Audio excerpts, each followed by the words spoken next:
All right, you guys asked a lot of questions. And let me just start with this, because I'll maybe just answer some of them before I give it over to Ray. A lot of questions came in through around the whole pre-trib, post-trib, mid-trib, pan-trib. That's what people say, right? It's going to pan out God's way anyway. That's a bad theology, by the way. But here's what I want to say. One thing you know about Main Street, if you're part of our church, we say things like, listen, you can be a diehard Calvinist. You can be an Arminianist. You can attend here. You can partner it. Be a member here. The thing is, as long as you're not divisive about it, and that's the thing. So you can be a pre-trib. You can be post-trib. Just don't be divisive about it. Be passionate about it. Defend your stance. Talk it amongst one another, and that's okay. You can know where we lean as leadership, but maybe not. I would even say I don't even know where my whole staff leans on this. That's okay. We would have conversations about that.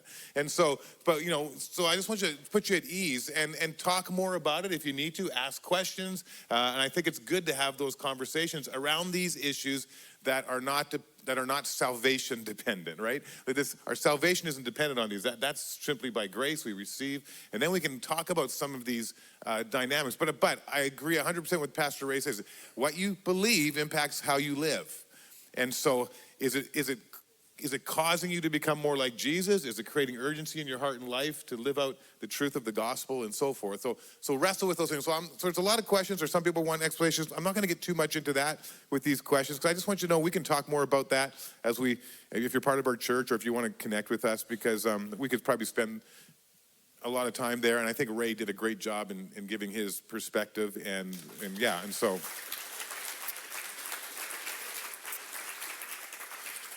Okay, before we get to the question we're going to talk about, let's get a few other ones in first. So here, what happens to the people that die between now and the rapture? If heaven is going to be on earth, where are they in the meantime? Right now, they're with the Lord. So remember that passage that I said? To be absent from the body is present with the... And I said that happened when Jesus died and the veil was torn, and then there was immediate access to the Father, right? And so the compartment that they were in was emptied. So the compartment, the way many theologians would understand it, the one with the wicked dead, that one's full. But the one with the righteous, they go immediately to be with the Lord. Isn't that great?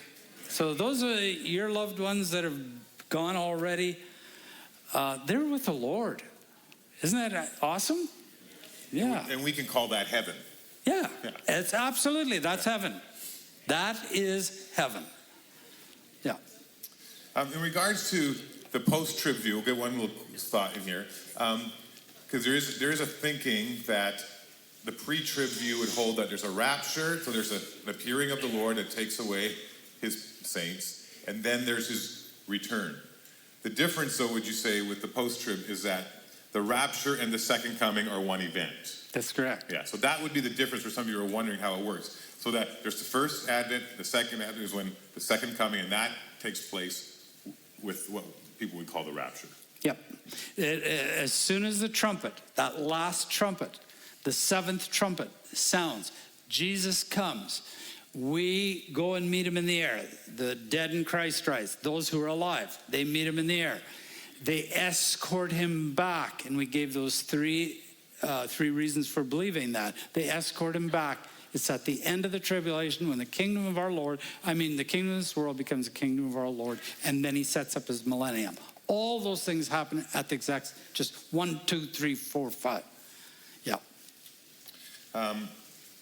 In terms of the millennium, let's talk about that. Will there be glorified bodies and earthly bodies coexisting during that time? Yeah, I knew that one was coming. And in fact, I was kind of hoping it would come. And theologians and scholars, they wrestle over that one. Yes, because 1 Corinthians chapter 5, how will that look exactly? I don't know. How do they exist? But then, Jesus rose from the dead, and he was in his glorified body. For how long did he stay on the earth? 40 days, and he interacted with his disciples. And remember, he went right through walls, and he would appear here and there and stuff. He did not do that before he died and rose, right? So we have a picture of that, and it helps us to understand, though, even though we don't understand exactly how does this work, we do have a pretty good understanding that is how it will work. Yeah. There was a question given, I don't have it here, but we're going to talk about it for a moment, in regards to a loved one who had at one point committed themselves to the Lord, and then begins to wrestle with doubts, maybe even shakes their fist at some level to the things of God. How does that play out in terms of them being able to be reconciled? Maybe you can just define that a bit. Sure, I'd be happy to do it. And I listened to the wonderful lady who was talking about it. My wife and I understand that kind of pain. Now, we have to separate a couple of things. Number one, I'm not the judge. That's the first thing. I don't determine when a person is saved and when they are not saved and when they lose their faith or that kind of stuff. I'm glad that I don't have to make those decisions. However, I will say this. My wife and I, we have 4 children. We have 18 grandchildren? 19 grandchildren? Yeah, and counting, so it's ridiculous. Expensive. Yeah, and expensive. It is very expensive. I can never retire. But 2 of our 4 absolutely, for a period of time in their late teens, descended into a self-made hell. I can't even tell you how bad. I'd be here talking to you. But as bad as you can imagine it, you can pretty much write it in. That's what it was. 2 of them. One of them today is the pastor of the church I used to pastor. And the other one is an unbelievable prayer partner today. But at the time, hellish, the things that they did. I can't even tell you. I think one of the reasons we as parents ask those kinds of questions, which are really good questions, is because we are so concerned about our kids. So it's the right question to ask. And I understand the question. Here's the mistake that I see a lot of parents make. They so desperately want their kids to be saved that they will depend on some prayer that the child made whenever.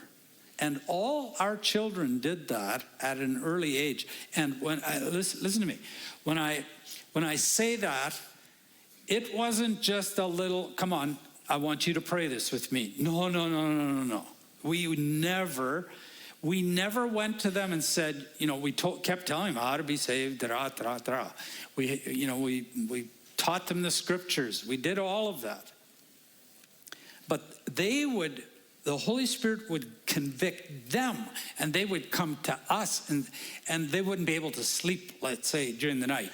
Daddy, I'm under such conviction, that sort of thing.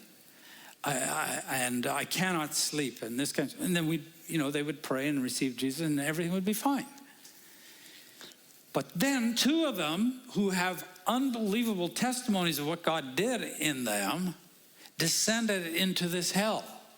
The mistake that I believe, that my wife and I believe very strongly that parents make, is to put their faith and trust in a prayer.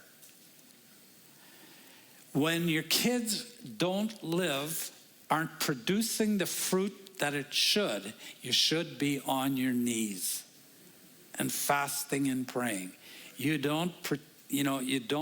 I understand the hope. You're desperate for hope. But there's too much on the line. And so you want to desperately cry out to the Lord as though they're not saved. And then let the Lord figure out in eternity, were they or not? I don't know. But you don't want to take it for granted. Amen? Don't take it for granted. Yeah. That's good. Why does God release Satan at the end of the millennium? Oh, that's another great question. To demonstrate exactly the human heart. I mean, they've had it great for 1,000 years. And Jesus is reigning on the throne. And now Satan comes out, and you realize that the heart is deceitful and desperately wicked. And they're willing to walk away from Jesus for that. Can you believe it? Yeah. So God is demonstrating for all eternity just how just he is, how wonderful he is, and how wicked humans are, and that we do deserve our just desserts. Do you see that? Yeah. I'd also add, too, because during that time, there are going to be people who need to give their lives to Jesus during that time. So there's going to be that aspect of choice that they need to be making as well. That's exactly right. All through the millennium, and there will be people born. Lots of people will be born, and they have to make a choice to follow Jesus, but they won't all do it. Can you elaborate on the wedding feast of the Lamb? What's going to happen there? What is that? What do we... The marriage supper of the Lamb. And, I'm not sure exactly when it's going to happen. I think it's at the beginning of the millennium. Lots of scholars, theologians think that. And there's a difference of opinion of exactly what it's going, who's it actually for? But I think it's for all believers. I really do. But many see in it a lot of parallels to the whole Jewish thing. It's a big Jewish thing. God is marrying his bride again. From the Old Testament. But we also know that Jesus says, or Paul tells us in the New Testament, that the church is the bride of Christ. So I believe that's where you're going to have this uniting. But the bride idea did not come from the New Testament. The bride idea came from the Old Testament. And so you're going to have redeemed Israel and the church that are going to be united with Christ, who metaphorically is the husband. And what's going to be served and everything, I don't know. Yeah. But I think salmon. BC salmon. BC salmon. It's going to be a party. It's going to be a celebration. It's going to be major. It's going to be can you imagine the pent-up emotions? Like, you think about the worship team here and what was going on, and it was wonderful. It was wonderful celebrating. But can you imagine when the load and the burdens of this life are totally off, and you see Jesus, the one you've been longing for, people who've been suffering and suffering and suffering and suffering, finally seeing him, and do you know what it says? He's going to serve them. What? The king is not going to be seated. He's going to be serving us. That's what it says. I don't know how we're going to put up with that. We'll feel so unworthy. And he's going to do it. It's like the disciples, right? I'm going to wash your feet. No, you're not going to wash my feet. Well, then you're not having a part of me. Oh, okay, wash my feet. Kind of thing. But it is going to be such a major celebration.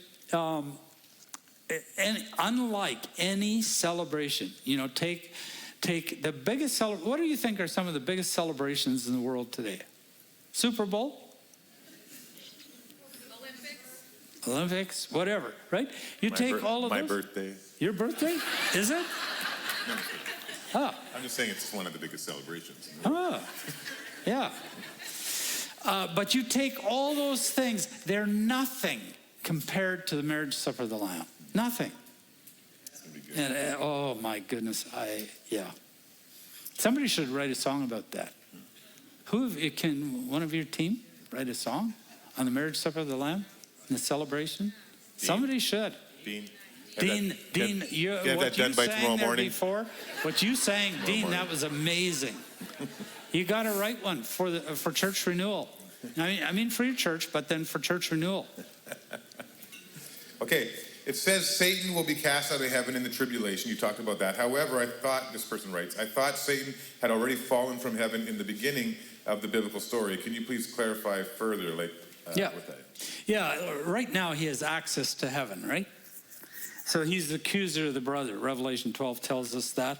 And Revelation 12 is exactly where it says he's cast out of heaven, and then the accuser of the brother can't accuse us anymore. And then he causes the tribulation to take place. At the end of the tribulation, beginning of the millennium, he is bound for 1,000 years. We looked at all those verses for 1,000 years. He's thrown there, he's shackled there, and then he's released one more time, not to heaven, here on the earth, to carry on another rebellion, just like the one in the tribulation. He's leading that tribulation rebellion. And there's going to be another one at the end. It's not called the tribulation or anything, but there's this brief thing. We just didn't have time to get to it. But there's this brief rebellion, and he gathers these unregenerate people, nations possibly, and they fight against, where they fight again? Jerusalem, where Jesus is reigning. Except this time fire comes out of heaven and consumes them and throws him, and then he's cast out forever. Revelation 20:10. He is then cast into the lake of burning sulfur, where the beast and false prophet already are. They will still be there. There's a young adult, I'm guessing, out there putting these questions in, because we're on the millennium again. In millennium, could there be mixed marriages between new and old bodies? They always want to know. They always want to know, hey, can we still date? Can we get married? I totally get it. Probably not. Maybe they can't find out, you can't get one here, then just wait till the millennium, and then you get one there, right? Yeah? But no, because there won't be marriage in heaven. I doubt it. Specifically with the glorified bodies during the millennium. We got the glorified bodies, yeah. Okay, during the millennium, while Jesus reigns and Satan is bound for 1,000 years, will there still be sin as we inherently, is bound for 1,000 years, will there still be sin as we are inherently sinful? If so, how can we be sure there will be no sin in eternity? Oh, okay. But yes, to begin with, this is really good, because notice, Flip Wilson many years ago, that dates me, but he said, the devil made me do it, right? You've heard of that. The devil made me do it. The devil will be bound up in the pit for 1,000 years, and people will still not turn to Jesus, which will demonstrate that it's not just the devil, it's also us. We can't just blame the devil, right? What's the second part of that question? So how can we be sure there won't be sin in eternity? Just because God tells us that he is going to make us holy. He says that he's going to do it. And there's not going to be any sin in heaven. That's the difference between the eternal state and between the millennium. There is still sin in the millennium. There will not be sin in the eternal state. It's interesting. I think with the whole David and Bathsheba illustration you gave, someone says, justice, love, and wrath, and so forth you talked about. How is taking the life of an innocent child justified to the child? I understand how it is justice for Uriah, but how is it justice to the child who is innocent in the situation? Right. Hey, great questions, by the way. And I'll give you. I'm giving you, my best shot at some of the stuff, because there's lots of mystery. There's lots of things we don't know entirely. And on that, here's what I would say. When you think about what is good and proper and just and stuff, that's always from the perspective of this little world that we're living in for a period of time. For that little child who then goes, do you think do they view it as not being just? Like the person who ends up with Christ, do you think that they want to spend one more moment here? Do you see what I'm saying? We're always viewing it from here when we should be viewing it from there. And so, no, that for that child, I think there's a lot of people that are in heaven today, and they were misused, they were abused, they were everything. They died prematurely and everything. It's wicked, it's evil, it's wrong from this end, and the people who did it, and there will be justice for them. But the person who ends up on the other side of the veil ends up in a good place. Yeah. That's good. I'd also add, our view of God plays into these kind of questions too. Very much. And I know they're fair questions, but it also comes down to sometimes we have a low view of God. And we sometimes go, okay, I wouldn't do that. I wouldn't do that, but God did it. Yeah. And we go, hold on a second, like he is perfect, he's just, there's no sin in him. And so every decision he makes is a good decision. And he's the creator of all things. That child is his. You are his. And so he has full right to do whatever he wants with his creation. It's true. And whatever he does is good, perfect, and right, even though we may not see it. But often it's because we don't really understand the nature and the character of who God is. And I would suggest that you spend time understanding who God is. Yeah, I agree. Yeah, that's good. Can you suggest an end times Bible study that lines up with the teaching we've got this weekend? I would say Joel Richardson is... Absolutely. Yeah. I mentioned Joel Richardson. Anything by him is excellent. Dynamite on it. That would be my suggestion. Yeah. His website, I believe it's called joelstrumpet.com or org or something. Yep. And just some real good teaching there. There's so many questions here. When we talk about Israel and that 2/3 of it will perish, are we talking about Jews only or the new Israel, which is in us, the believers, Jews and Gentiles under the new covenant? No, we're talking about ethnic Israel. Yeah, that's what it's talking about. Maybe talk a little bit. You didn't talk. I don't think you did. Maybe just give some clarification on the replacement theology and how what that is and why we don't hold to it. Okay. Replacement theology says that the church now has replaced Israel, so it really doesn't matter what happens to Israel. In fact, did you know there are many churches in the world today that couldn't care less what happens to Israel? They literally don't, because they really believe that the church has now replaced Israel, and so we don't have to worry about that. But that's why we kept going back to it and saying, wait a minute, the covenants are what? Everlasting. They're everlasting. And part of God's plan for Israel is the salvation of the nations. He's not done with them. He's working. Yes, he's working through the church. Absolutely, he's working through the church. But he's also not done with Israel. He's also demonstrating himself. Listen, Israel, the church teaches things and it demonstrates things to a certain extent. But Israel has always had a special place because it exists as a national identity so that you can see it. You can see it, and you can see how God is working with it. So in all through the Old Testament, if they were good, God was blessing them. If they were being bad, they were being chastised.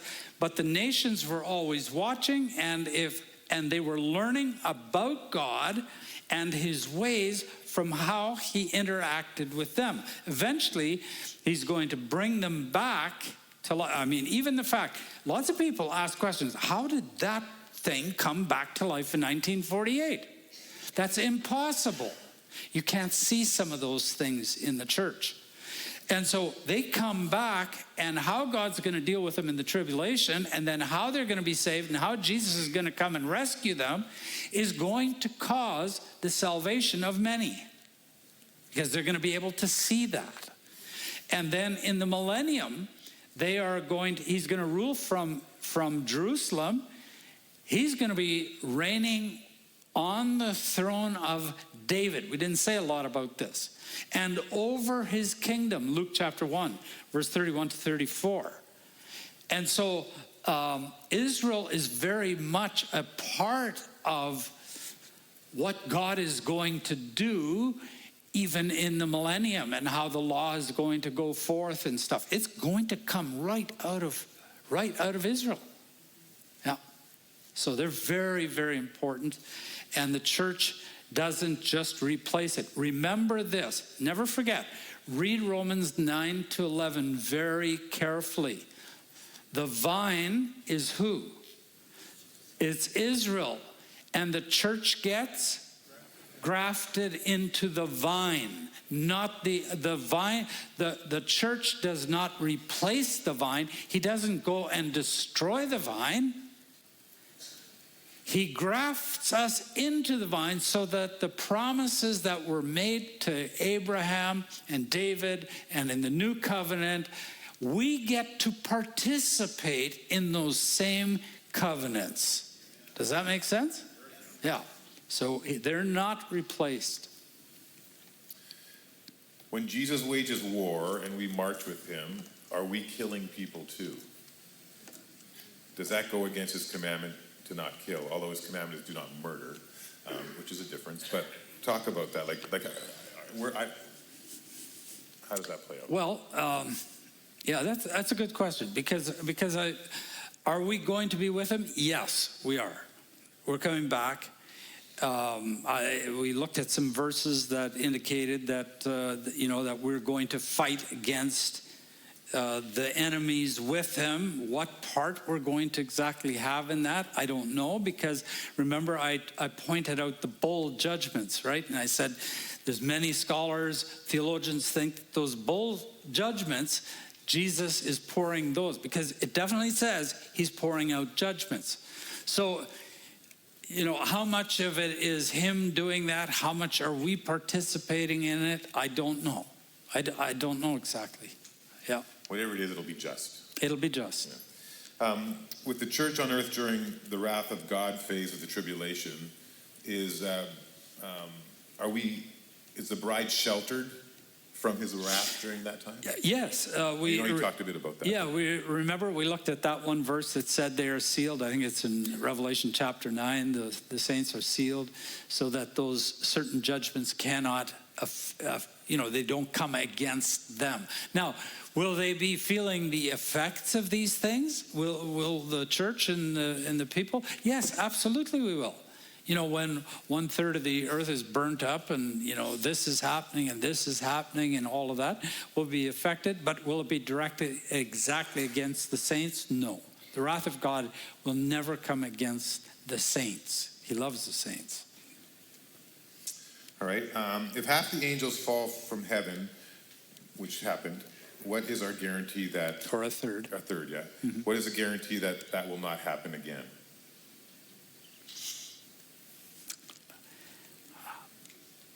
Good question. That's a great question. Stay tuned for the sequel on this, right? Just because Jesus said it won't happen. The scriptures just indicate this is going to be the end. Everything gets played out one time, and at the end, there's this eternal state. And we are perfected in his image. We are fully sanctified at that point. And so it won't happen again. And I would say also, creation has taken place. God's redeemed his people. Yep. The plan has been fulfilled, and now in eternity, all things have been made right. And now it's Eden renewed. It's Eden renewed. And so God isn't creating another world at that point. No. He's now taken his creation to be with him for eternity, and it will be good and perfect and right. It's good. I think that's all we're going to have time for today.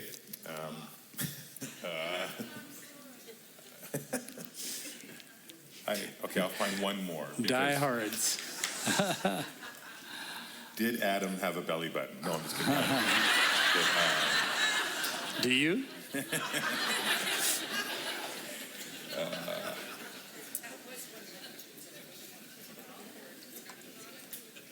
Just hold on, I guess, because you guys have got so many questions on here.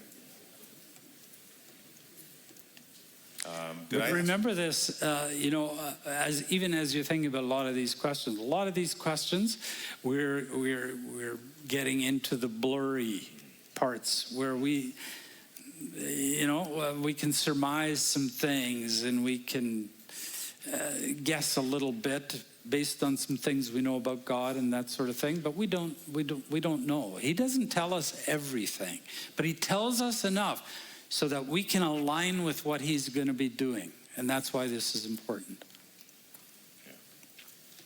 Someone just asked, can we replace you for Ray? I doubt that was on there. I know who it is. So. Who was it? Oh, well, I could call him out right now. Yeah, do. Oh, yeah.